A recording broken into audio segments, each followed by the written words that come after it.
It's 5:45 p.m., which means it's time for BCTV's weekly media roundup. I'm Roland Boyden alongside co-host Adam Hinckley. Adam, thanks for joining me at the desk once more.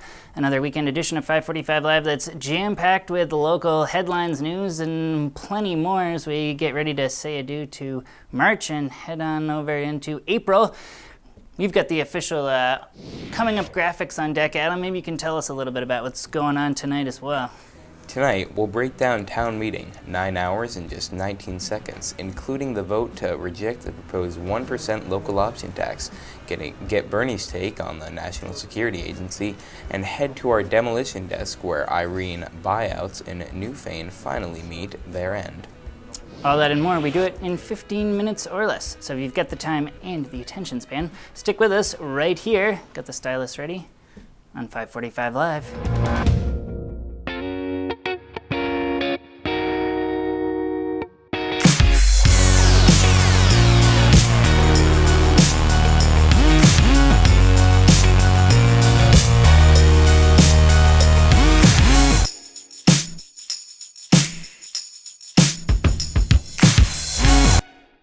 Fourscore and 7 years ago, our fathers brought forth on this continent a new nation, conceived in liberty and dedicated to the proposition that all men are created equal. Now we are engaged in a great civil war, testing whether that nation or any nation so conceived and so dedicated can long endure. Hello and welcome back to this March 28th edition of 5:45 Live. That's footage of Washington County, Vermont State Senator Anthony Polina channeling his inner Lincoln on the Senate floor in Montpelier this week as part of a House-Senate joint resolution recognizing Vermont Civil War historian Howard Coffin, whose sesquicentennial Gettysburg Address highlighting the Green Mountain State's remarkable impact on the war was broadcast across the nation on C-SPAN 3. Now that we've done that extensive story on our opening teaser, we'll launch into the headlines here, and what better way to start than with town meeting. Now this Saturday, the debate over a proposed 1% option tax and its unofficial sibling debate topic, the Police Fire Upgrade Project, got another healthy dose of attention during Brattleboro's all-day representative town meeting assembly, as the Brattleboro Congress-style governing body voted to overturn an informal decision made by the town voters at large on Election Day earlier this March. And in rejecting that decision from the voters, they also rejected the option tax for the second time in as many years, paving the way for coming years of property tax owners to see some hikes in their bills, described by no less than 5 town meeting reps as, quote, the pain.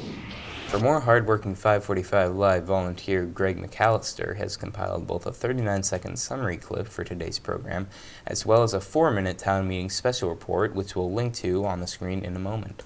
But first, here's just a sample of the hours of HD video generated this weekend as BCTV pulled out all the stops and just about every stitch of equipment they own to cover the heated budget debate. Up until 1969, commerce, sales were essentially equal state to state. Vermont instituted sales tax. Sales dropped along this corridor in Vermont. This doesn't stop someone from buying a new tire for their bicycle. It's pennies. But when you go in and look at a $1,200 bicycle, buying it somewhere else or online and having it delivered, $60, $70, $80. I believe strongly that we should tax things that are bad and not tax things that aren't bad. I don't feel like the business community is only retail business community in this town. I feel like there's a lot of businesses that are sensitive to a town that will say that it's going to fund everything on property taxes, which we've essentially said in many ways. The consequence of the sales tax is not a good thing. The consequence of an expanding and really almost unimaginable property tax, I think, is much more dangerous for the future of the town. And so would every other property owner in town. They'd have less money to spend. And so where would they not spend that money? Well, they would probably not spend that money on groceries, on local entertainment, on a lot of things. And speaking of town meeting, it's thanks to new charter revisions adopted last year that incoming select board members no longer take office before representative town meeting, even though that's after Election Day, but take office after they're sworn in. That's only after the departing board has had a chance to defend their budget before town meeting reps each spring. So it was this Monday at 8 a.m. that BCTV content manager Jeff Mastrioni was beckoned into BCTV to get his camera ready on the second floor of the meeting room of this very 230 Main Street building. As this election season winners, all three unchallenged incumbents, though they were, David Scholes, Donna McAmar, and John Allen, joined Town Clerk Annette Cappy in reciting their select board vows for the public record. Are we ready? Yes. All right, if you want to raise your right hand and repeat after me. Yes. I, and state your name, I, John Allen, do solemnly affirm do solemnly affirm that I will faithfully execute the duties that I will faithfully execute the duties of Select Board Member of Select Board Member in the best of my judgment and ability, in the best of my judgment and ability, so help me God. so help me God. That's it. Congratulations. Now I need to have you sign the... Thank you. Well, this past Saturday wasn't just town meeting day, but the newly christened Dover holiday dubbed Devon Day in honor of Olympic silver medalist and one-time Mount Snow Academy star Devin Logan, as the medalist in question returned to his home ski town to enjoy his very own holiday and subsequent parade to boot.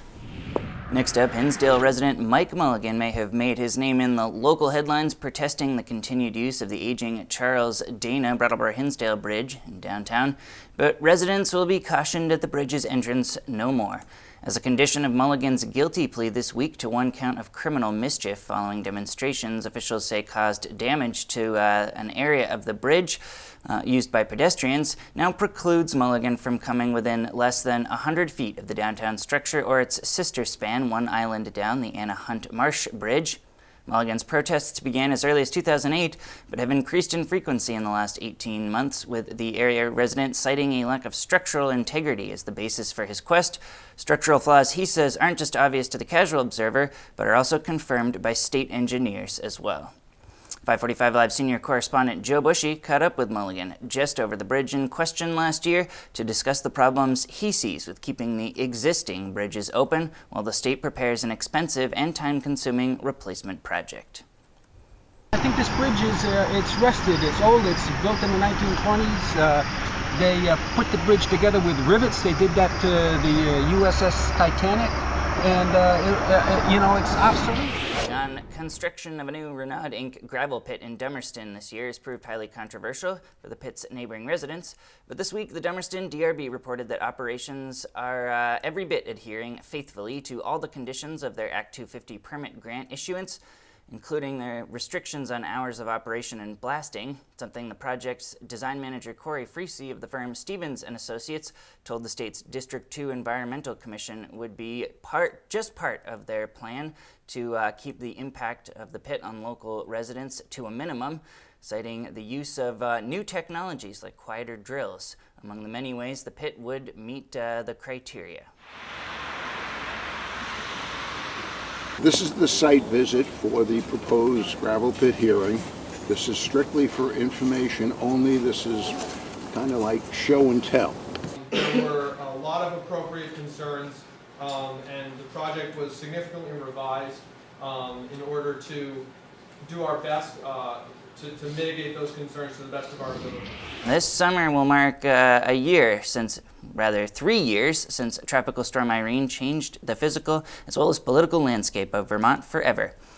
That's how long it's taken many of the state's smaller municipalities to wrestle their way through the intricate and sometimes seemingly impenetrable FEMA process. For no town more so than Newfane, where budget measures through 2012 and 2013 and on into 2014 continue to reflect the storm's impact. So this week's news of final knockdown orders for 3 flood-ravaged Newfane properties earmarked for demolition more than 2 years ago should come as even more than a symbolic step forward. Just so that everybody knows, we're going to be setting out bids here for demolition of these properties very shortly, probably within several weeks. Next up, the pro-GMO labeling group Right to Know was in town last week for a follow-up forum after last year's legislature passed nation-leading GMO labeling laws. The group is a coalition of 37 states that want genetically modified organisms to be labeled in food stores across the nation. They now have over 130,000 Americans who support GMO labeling. And the group says their numbers are growing every day. The GMO bill was passed in Vermont in February, with the Judiciary Committee holding hearing processes soon to continue the move toward GMO-free areas of consumer purchasing in the food markets, especially with areas like produce. All right, we're going to move on now here in the stories and tag a Wyndham Orchestra. But first, a clip of the Right to Know Group Forum, all courtesy of hardworking BCTV volunteer Maria Dominguez, who's got a full program on BCTV this week about that very issue. Let's take a look. So our bill would require that all food produced and manufactured in Vermont or sold in Vermont would have to be labeled produced with genetic engineering or partially produced with genetic engineering. Next up, our regular guy is out this week, so the interactive calendar is going to be hosted by Roland Boyden. Yes, folks, we know. Just be a little bit more subtle with your disappointment next time. Over to you, Roland.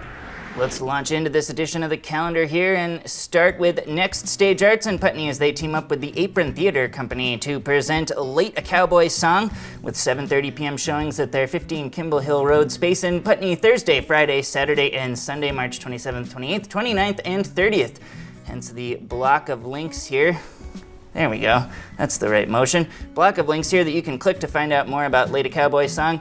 And there's another clickable link in the far right there for Brooks Memorial Library as they get set to host journalist and author Robert Whitaker, who's talking about his latest book, Anatomy of an Epidemic, discussing Americans' approach to treating psychiatric disorders. He was on the BCTV live program Let's Talk About Mental Health this week via Skype to talk with area psychiatrist Nels Kloster and longtime local licensed mental health counselor Robert Stack. In prep for this presentation he's going to be doing at the library, we've got a clip of that now for our Spotlight video.